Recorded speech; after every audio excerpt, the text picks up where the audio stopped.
Bienvenue à vous. Je rends gloire au Seigneur, Dieu Tout-Puissant, de nous avoir rassemblés, unis au nom de Jésus-Christ. Je vous apporte les salutations de la terre de diversité, de l'Inde et l'équipe de Hope Channel Inde. L'Inde, c'est la terre de diverses langues. Nous avons 23 langues principales qui couvrent différentes régions de l'Inde. Nous avons un programme de diffusion de Hope Channel pour atteindre les personnes de diverses cultures et diverses historiques et profils. Nous avons différents programmes dans 4 studios à Chennai, Pune, Tripur et Hapur. Et à travers une chaîne par satellite, 23 chaînes YouTube, et nous avons l'honneur de proclamer le message des 3 anges et le message d'espoir en Inde pour 1,6 milliard de personnes. Hope Channel en Inde est vraiment engagé dans l'implantation d'églises à travers notre région et nous exprimons notre gratitude à la division de l'Asie du Sud. Et grâce à Hope Channel, je remercie également l'équipe de Hope Channel. Et nous voulons leur dire merci pour leur soutien sans faille. C'est un privilège pour moi de me tenir devant vous ce soir, représentant une nation de plus d'1 milliard d'habitants. Et alors que nous sommes rassemblés ici et dans le monde entier, en ligne, nous sommes unis par une mission, c'est de propager le message de Jésus-Christ. Prions. Seigneur notre Dieu, notre Père céleste, une fois de plus, nous sommes venus en ta présence avec un esprit, un cœur rempli de reconnaissance. Parle à travers moi, Père, afin que le message qui est présenté soit une bénédiction pour tous. Que ton nom seul soit glorifié. Je prie au nom de Jésus-Christ. Amen. Quand j'étais pasteur pendant plusieurs années en arrière, au niveau de la fédération, mon président de fédération constamment m'utilisait lors de programmes d'évangélisation. Chaque jour, le matin, je me réveille, je prie avec mon partenaire, demandais au Seigneur, montre-moi de nouveaux domiciles, des maisons où je pourrais aller prêcher l'évangile. C'était mon habitude. Une fois, mon président de fédération m'a dit, nous allons vous permettre de pouvoir travailler dans les églises locales. Vous pouvez y aller et vous pourrez faire des amitiés. Et cette année particulière-là, je me suis dit que je vais aller et prier différemment.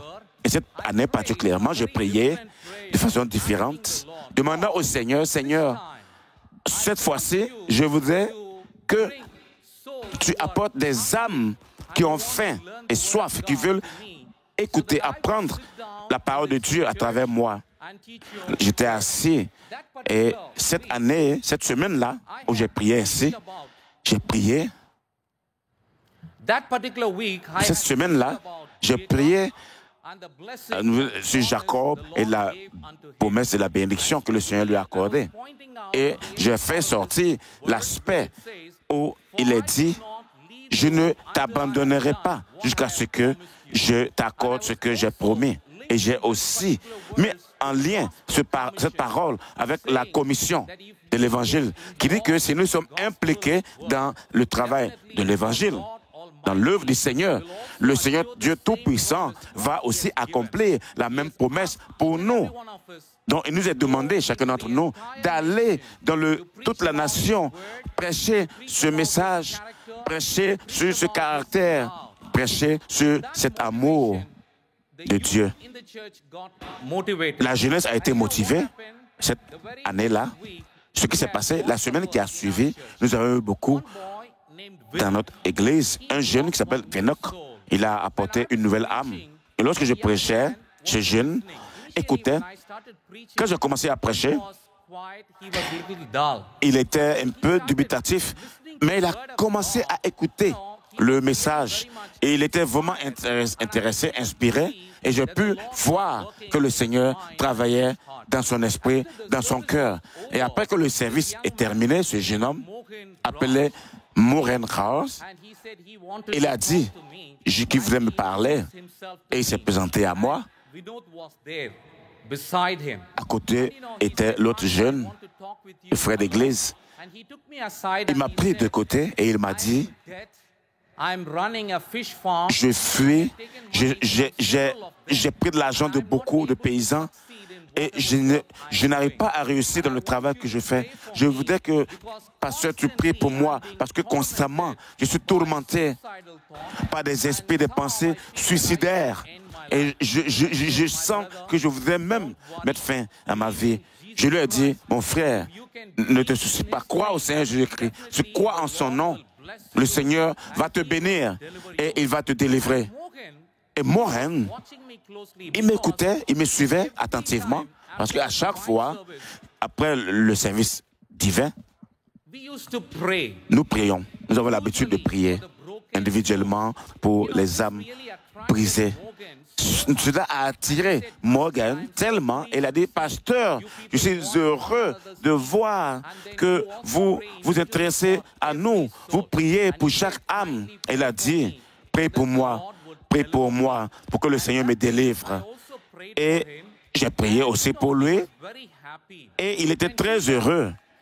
Il est parti et il a dit, pasteur, quand je reviendrai la semaine prochaine, la semaine suivante, je vais amener mon ami avec moi.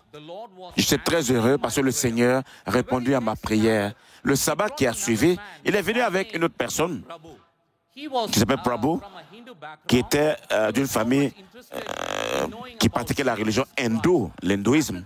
Et après le service de l'église, il a commencé à me poser beaucoup de questions. Et vous savez, je leur ai permis de poser des questions. Par la grâce de Dieu, dans la prière, j'ai pu répondre à toutes leurs questions. Il était tellement enthousiaste et qu'il m'a dit, pasteur, la semaine prochaine, quand je viens, tel que Morgan l'a fait, je vais venir avec d'autres amis, pour écouter le message à l'église. Le sabbat qui a suivi, il est venu avec 5 autres amis, des jeunes gens. J'étais tellement enthousiaste, j'étais tellement heureux de les voir, qui avaient faim et soif de la parole de Dieu. J'étais heureux de prier avec eux, de les enseigner la parole de Dieu. Initialement, j'ai commencé par les doctrines, mais habituellement, je dirais, mais ce que j'ai fait, je leur ai permis de poser beaucoup de questions, tout ce qu'ils avaient à l'esprit. Pourquoi? Parce que leur pasteur, l'église où ils allaient, ne leur permettait pas de poser des questions. Ils étaient tellement enthousiastes parce que j'ai pu répondre aux questions qu'ils me posaient. Donc j'utilisais mon ancienne Bible pour leur expliquer et le Seigneur agissait. Et je commençais à enseigner nos doctrines une à une, le message des 3 anges et la prophétie. Ils étaient très heureux. Et quelquefois, même à la nuit, tard dans la nuit, à minuit, voilà, et il était curieux. Et le Seigneur a béni. 1 an plus tard, le Seigneur a béni notre Église avec 15 âmes qui sont données au Seigneur. Un jour, particulièrement, après une année d'études bibliques, ces jeunes sont venus et on dit, pasteur, nous voulons être baptisés. Est-ce que tu vas nous baptiser? J'ai dit oui, avec joie. Donc, nous devons faire attention. La sœur Ellen White, dans son manuscrit, elle a dit clairement, beaucoup de travaux sont faits de façon hâtive pour ajouter les noms sur les registres d'église, ainsi de suite. Nous devons faire attention. Ceux qui s'associent à l'église, nous devons d'abord les apporter à l'église, les enseigner, les réformer. Et il est dit que c'est une erreur quelquefois. Le travail préalable à faire, c'est le travail de la réforme. Priez avec eux, parlez avec eux, mais ne leur permettez pas de s'associer au peuple de Dieu dans les relations ecclésiastiques jusqu'à ce qu'ils aient décidé, jusqu'ils aient eu des preuves évidentes que l'Esprit de Dieu travaille dans leur cœur. C'est très important en tant que chrétien. Après le sabbat, le service du baptême était terminé. J'étais assis à l'église tout seul. J'ai eu un appel téléphonique. Un pasteur m'a appelé. Il était très mécontent, fâché. Il était un pasteur de ces jeunes, l'église du Christ qu'on appelle Church of Christ. Il a dit, vous êtes le pasteur Charles? J'ai dit oui. Qu'est-ce que puis-je faire pour vous? Il était très fâché. Et vous, pasteur de l'église adventiste du 7e jour, vous êtes en train de voler, usurper les âmes, les brebis de mon église, de nos églises. Vous voyez, il essayait de me parler comme s'il était en train de me provoquer. Mais j'étais humble, j'étais dans un esprit de prière, parce que le Seigneur a donné ce jour-là une moisson abondante, dont j'étais déjà heureux. Je me suis calmé. J'ai dit, pasteur, ne vous inquiétez pas. Si vous voulez, vous pouvez vous joindre à nous, vous pouvez vous associer à nos congrégations, à notre église. Vous voyez? Et lui, le Seigneur va vous bénir. J'ai dit, pasteur, ne vous inquiétez pas. Comme je vous ai dit, la parole de Dieu, c'est ce que je leur ai présenté. C'est tout ce que je fais. Et ils ont accepté librement. Si vous voulez vous associer à nous, vous êtes le bienvenu. Il était un peu mécontent. Et ce jeune particulièrement, que vous voyez à l'écran, il s'appelle Robert. Il a donné toute son église et sa maison même pour commencer un groupe, voilà, avec 15 membres. Et le Seigneur travaillait avec eux. Son fils aussi était bien zélé à prêcher le message de Jésus. Et il va bientôt devenir pasteur. Il étudie pour devenir un prédicateur. Et il venait d'une église pentecôte, une église, je dirais, évangélique. Il parlait en langue, comme il disait. Mais il dit que je parlais le gibberish. Mais quand je suis devenu à l'église adventiste, le Seigneur m'a transformé. Il a donné son témoignage. Et il y avait des personnes techniques, les caméramans, tout le monde était dans l'émotion. Il a dit, le Seigneur m'a délivré de la drogue et de la langue gibberish. Il a donné sa vie au Seigneur. Et tout cela a été publié dans Hope Channel. Voilà, ces témoignages-là ont été publiés. Le Seigneur les a bénis. Et nous savons tous qu'ils sont maintenant impliqués activement dans le ministère. Et ils demandent que vous priez pour eux. Comme la sœur Elémont l'a dit, nous devons demander chaque jour au Seigneur qu'il puisse nous utiliser comme des instruments dans son œuvre. Et nous devons prier que le Seigneur nous accorde la sagesse. Sans la sagesse, nous ne pouvons pas atteindre ces âmes. La chose que je lui ai dit, Moran, il a commencé son ministère à Kalekochi. Il a commencé, il n'avait pas une maison ou une église. Il a commencé avec le ministère des enfants, le ministère auprès des enfants. Et j'ai commencé à venir. Ce qui s'est passé, nous avons eu une église qui perdait ses membres, une église évangélique, parce qu'ils venaient au programme de Moran. Le Seigneur a guéri beaucoup de personnes et Moran a accompli une œuvre merveilleuse pour le Seigneur. Vous savez ce qui s'est passé? Moran, pendant qu'il était à l'œuvre, un pasteur évangélique qui le harcelait constamment et priait. Ce pasteur évangélique, son fils, a accepté le message des 3 anges. Que le Seigneur soit loué, que son nom soit magnifié. Pas seulement cela, vous savez ce qui s'est passé. Il a pu, à cette église, le Seigneur a béni. Je vais aller rapidement, parce qu'il y a une autre chose que je vais vous dire avant de terminer. Il y a une église qui était près de ma zone. Cette église a une histoire. Parce que l'église de Morgan, ici aux États-Unis, a donné l'argent à cette église. Mon président de fédération planifiait vendre cette église. Et je lui ai dit, pasteur, pourquoi ne pas m'accorder 6 mois? Je vais prier sur cette église et je verrai ce que le Seigneur va faire. Le président de fédération a dit, allez-y, il n'y a pas de problème. J'ai pris la clé, je n'ai rien fait. Un vendredi, pour la première fois, j'ai jeûné dans ma vie. Le Seigneur a entendu ma prière. Le sabbat suivant, juste le sabbat qui a suivi, pendant que je prêchais, le Seigneur a apporté quelques amis africains qui sont venus vers moi et qui sont venus et ils m'ont dit, pasteur, nous cherchons une église parce que nous venons du Kenya, du Rwanda et de d'autres pays. Si vous pouvez nous accorder un endroit où nous pouvons adorer le Seigneur, nous allons nous associer à vous. Je leur ai dit exactement près de l'endroit où l'église devait être fermée. Je leur ai dit, il y a une église, nous allons rouvrir cette église, cette chapelle. Et nous avons rouvert cette chapelle par la grâce de Dieu. Quand je suis parti pour nettoyer, il y a quelqu'un qui terrorisait tout le monde. il terrorisait tout le monde dans la zone là-bas. Et il a dit, il pensait qu'il allait permettre à son chien de me mordre. Ce que le Seigneur a fait, son chien mord souvent les gens. Quand le chien est venu vers moi, son chien m'a reniflé et il est parti. Et la personne qui résidait en face de l'église est devenue amie avec moi. Et il a commencé avec 5 membres. Vous savez ce qui s'est passé? Lentement et sûrement, cette église a commencé à s'accroître, à grandir. Des membres qui venaient de partout, dans le monde entier, du Kenya, du Rwanda, de Malaisie. Nous avons pu rénover l'église, renouveler cette église-là, la réhabiliter. Nous avons été bénis. Je vais ainsi conclure. Vous savez, dans la parole de Dieu, le Seigneur dit, demande et je vous accorderai ce que vous avez demandé et je vous enverrai partout dans le monde. C'est très important. Le Seigneur, que ton nom soit magnifié.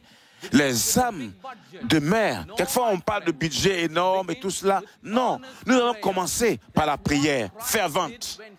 C'est ce que Christ a fait quand il était sur la terre. Chaque jour, tôt le matin, il se réveille, il prie au Père et il demande les âmes à sauver. Et c'est ce que le Seigneur a fait. Nous devons faire attention. Si nous pouvons prier et demander au Seigneur, le Seigneur va nous mettre en relation avec les personnes qu'il faut, avec les brebis à sauver. Et il va accomplir la moisson merveilleuse. Voici la dernière diapo que je vais vous présenter. L'appel, si nous pouvons appeler à son nom, nous pouvons supplier le Seigneur, il est prêt à nous répondre. Quand nous supplions le Seigneur, comme la sœur nous l'a rappelé, nous devons nous soumettre totalement, de tout cœur. Et la deuxième chose importante, nous devons revenir au Seigneur. Les parties néfastes en nous, nous devons les délaisser. Le Seigneur va répondre à nos prières, il va tenir sa promesse, il va accomplir des merveilles dans notre vie.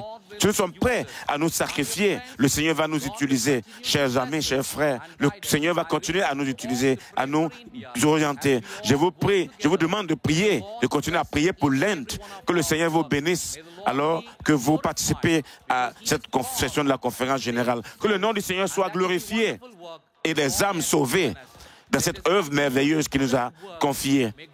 Que le Seigneur continue de vous bénir. Ce soir, nous allons écouter une vidéo merveilleuse et une histoire que nous allons relater. Que le Seigneur vous bénisse tous.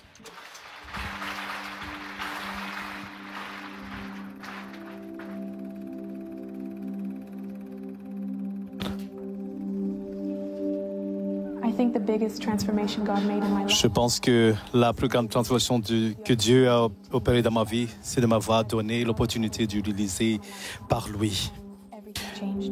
Et j'avais beaucoup de projets dans ma vie, mais tout a changé lors de ma première mission.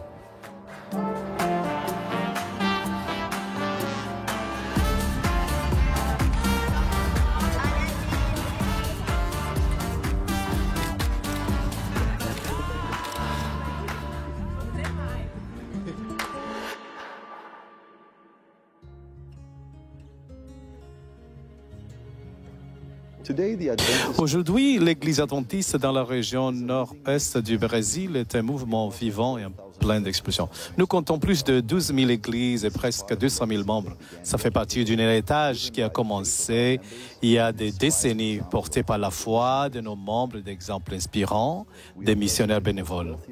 Nous sommes présents aussi bien dans les quartiers aisés que dans les zones plus pauvres, y compris dans les communautés riveraines et manque souvent de l'eau potable.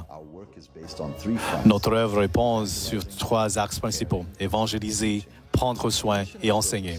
Le but missionnaire de notre Église, en avant tout, le valoriser et de développer les dons spirituels de chaque membre, afin que chacun puisse participer à ce mouvement de transformation et en salut. Je crois fermement que ce n'est pas nous qui amenons Dieu aux gens, c'est Dieu qui nous conduit vers ceux qui ont besoin de salut. Et bien souvent, nous sommes nous-mêmes transformés par ce processus. Tout a commencé grâce à un grand ami à nous, Renan. Nous avons un ami commun qui traversait une période très difficile. Il s'est dit, pourquoi ne pas commencer un petit groupe?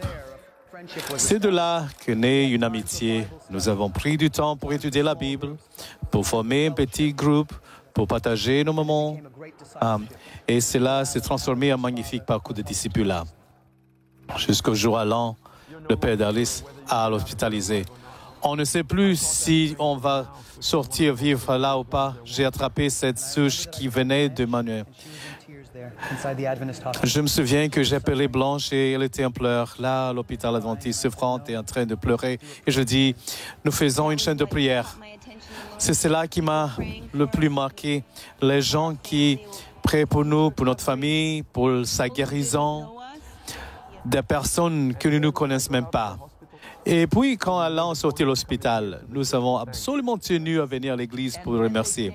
Et quand ils sont venus, c'était un premier sabbat, ils ont aimé, et puis ils sont revenus un autre sabbat, et finalement, ils ont pris la décision de se donner à Christ. Alice est venue aussi, mais au début, elle était beaucoup plus réservée, très fermée sur elle-même. Je n'ai pas aimé être là. J'étais un peu dans cette phase rebelle. Je voulais montrer à mes parents que je n'aimais pas être là, que je n'acceptais pas ce changement. C'était un exercice de foi pour moi. Seigneur, pourquoi n'est-elle pas là? Je pose ces questions. Elle était à la maison et nous, on était à l'église vivant dans de belles choses sans pouvoir les partager avec elle. Je savais qu'il est très triste, mais je disais, je vais continuer ma vie. Ils finiront par s'y habituer. Le lieu devait être un endroit de joie, devenant un lieu où le cœur sera parce qu'elle n'était pas avec nous.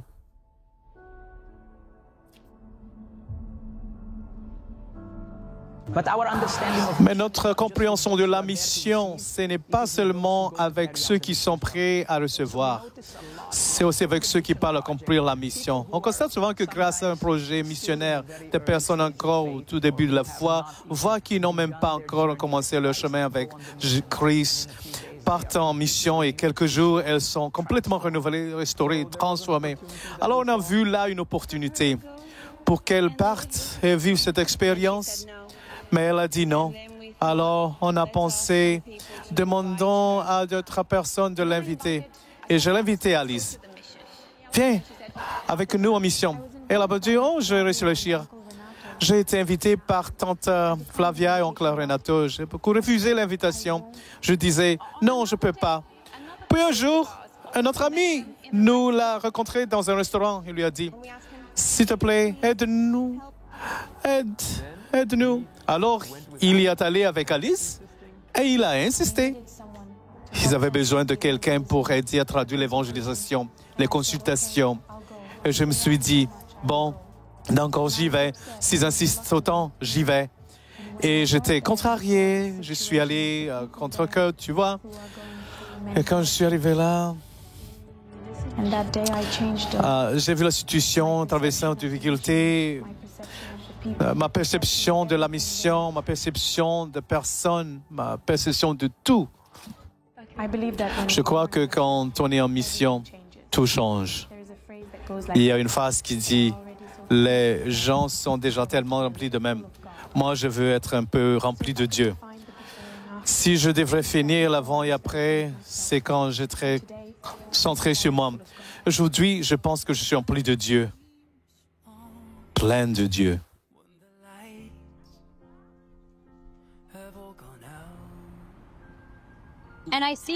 Et je vois à quel point cela touche les gens. Et je vais te dire exactement ce que c'est. Quand elle entre dans un lieu, elle a déjà la sourire de quelqu'un qui veut refléter Jésus. Elle sait déjà ce que les mots qu'elle va prononcer doivent être des paroles d'amour, de bienveillance. Ça n'a jamais été différent.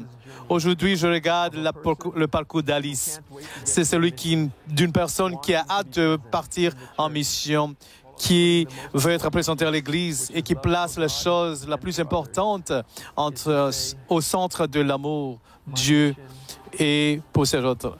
Et elle pouvait dire, ma mission est accomplie.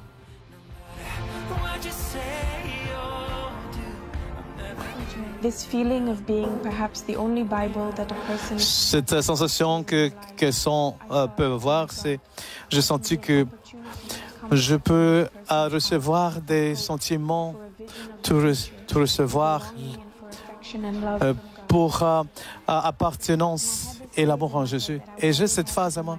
Je ne dois pas faire tout mes mieux.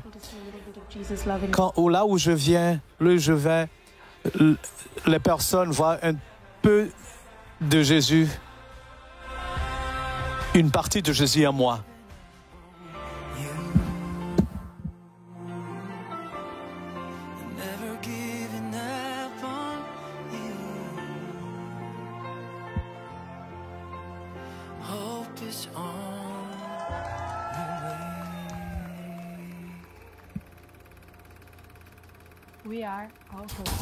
Nous sommes tout l'espoir.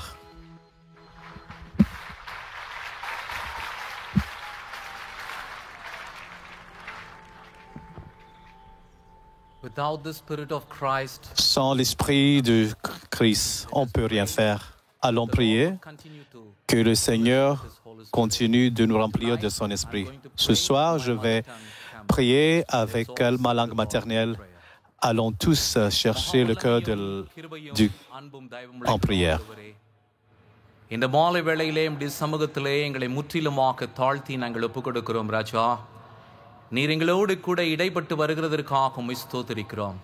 உம்முடைய அனுகிரகத்தின் வல்லமையை இந்த மீதமான திருச்சபையின் மேல் நீர் ஊற்றி வருகிறதற்காக நன்றி செலுத்துகிறோம் ராஜா. இதோ இங்கே 10 நாட்கள் உம்முடைய பிள்ளைகளாக்கி நாங்கள் கூடி வரவும், உம்முடைய கிருபைகளை நாங்கள் தியானிக்கவும், நீர் செய்த நன்மைகளை ஒவ்வொருவருடைய வாழ்க்கையிலும் பார்க்க எங்களுக்கு உதவி செய்தீரே. அதற்காக உமக்கு கொடான கோடி நன்றி. தொடர்ச்சியாக வல்லமையான நம்முடைய ஊழியத்தை உம்முடைய பலத்தினாலே செய்ய எங்களை ஒப்புக் கொடுக்கிறோம்.